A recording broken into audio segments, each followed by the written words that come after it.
Farhan Lalji. He's going to join us now from TSN, a guy that Jason knows well from his time in BC. And that's, I assume, where we find you right now, Farhan. Yeah, that's where I am. I'm in my office getting ready for the Stamps and Bombers and getting ready for my own game because we've got a playoff game I coach. As Jason knows, Jason, remember the logo right there? The new Westminster High X. There you go. So we've got a playoff game tonight. Oh, wow. So you got a very busy weekend coming up. Before we get into the playoffs, I just want to ask you kind of what's the latest going on in BC now? Devon Kelly-Brooks was let go by the club just a couple of days ago. What's the latest kind of scuttle out of BC now as it pertains to their coaching staff?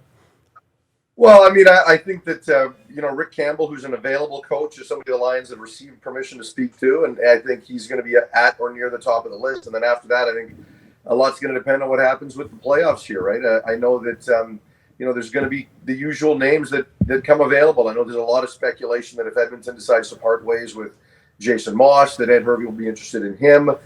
There's going to be names that he interviewed a year ago. People like Mark Washington, who Jason knows from his time here, who got an interview a year ago. Jimmy Elizondo, who got an interview a year ago. I think there's going to be a certain list of names that a number of different teams look at, and we could have as many as 5 openings in the league this year. So I think there's going to be some turnover, and I think Ed wants somebody that fits the profile a little bit more, and somebody that maybe can get the most out of the quarterbacking situation here as well with Mike Riley. Just somebody who's quarterback friendly and an offensive-minded head coach. I think that's where he wants to go.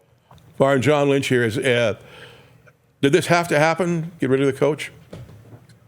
Well, I mean, the more you hear after the fact, it kind of seems that way. And there are some people who are saying, look, he was only given a year. You've got to give him more time than that. But, I think there were some moments early in the year, not just that they were 1-10, but the way they were 1-10.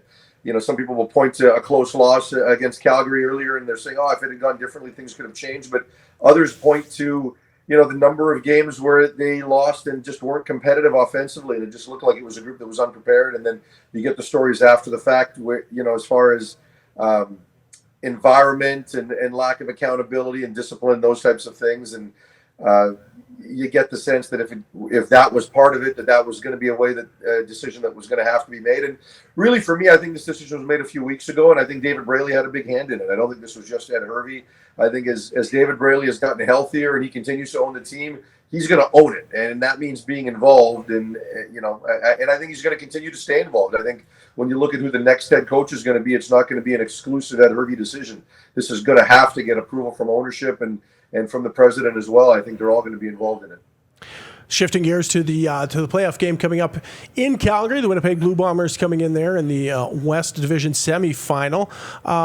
I guess kind of plenty of intrigue on the Bombers side of things. It looks like, and for all intents and purposes, Zach Collaros is going to be the starting quarterback there. Not something that I think many of us would have said come back in June 6 months ago that he'd be starting for the Blue Bombers in the West Division semifinal. But how do you see this one, and what are the big storylines that you're following, Farhan? Well, look, Zach, it was a good performance for him, and good for him given what he's been through the last few years. And we remember Zach Collaros in 14 and 15. 16 didn't go so well for him, and then it was a steady spiral downward from performance, opportunity, situation, and then health. Right, so it was good to see him get through. But can he survive another full game? Can he maintain that level of performance? He did it against Calgary, so he's going to feel confident. Calgary's going to be a little healthier. So that's the big story, because you're not going to have Chris Streveler as a changeup available to you in this game. I mean, I think there's a good chance that Chris is in uniform, but when you've got the injury that he's got and how limited he's been in practice, if Chris Streveler's not running, he's not a factor in terms of Winnipeg's offensive game plan.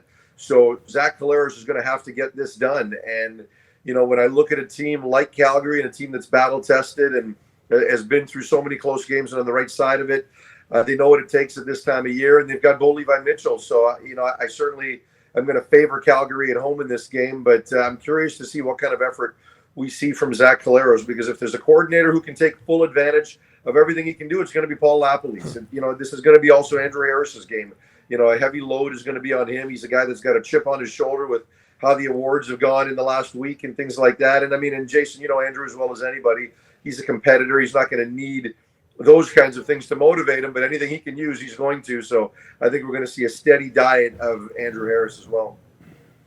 The Anthony Gator situation, he has went home, not come back, was benched. There's a little bit going on out there. How much of this is an unneeded distraction, or how much will it actually even affect the Winnipeg Blue Bombers?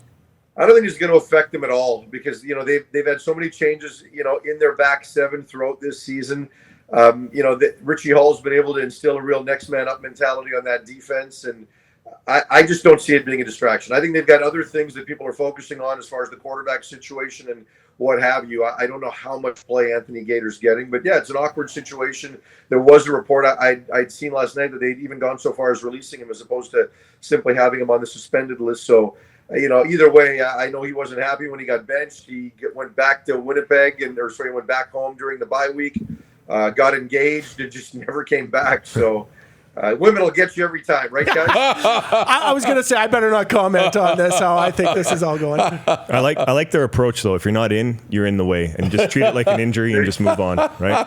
Don't distract the locker room. We've yet to really even talk about the Calgary Stampeders, and for the most part, this has been their division for the last number of years. They've kind of been the king of the castle, and you got to come up to the top and knock them off. Now here they are, second place. Is there a different feeling amongst the Stampeders this year that they kind of feel like, hey, we still are the king, and you got to come and get this, as opposed to the guys standing on top and looking down at everybody?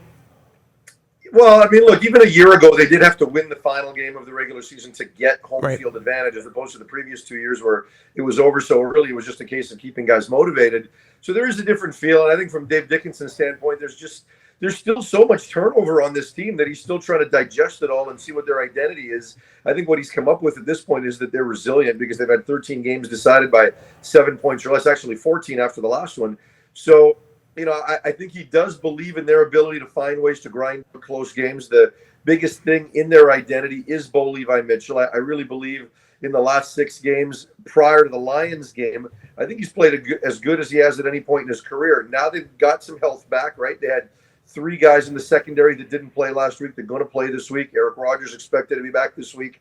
So, that's big in terms of the depth of his receiving core because he didn't like what the receivers did last week in BC. Felt it was the worst game they played as a group from an assignment and execution standpoint. But I do think, I still think they've got a pretty confident sense of self, but I don't think their opponents are nearly as intimidated as they've been in the past. Certainly Saskatchewan won't be in a week if they wind up facing Calgary because that game is going to be in Saskatchewan and they're going to be rested and healthy, and I think if you're Winnipeg, you're not as worried about Calgary as you may have been in years past. You're just more focused on how best to use your quarterback right now.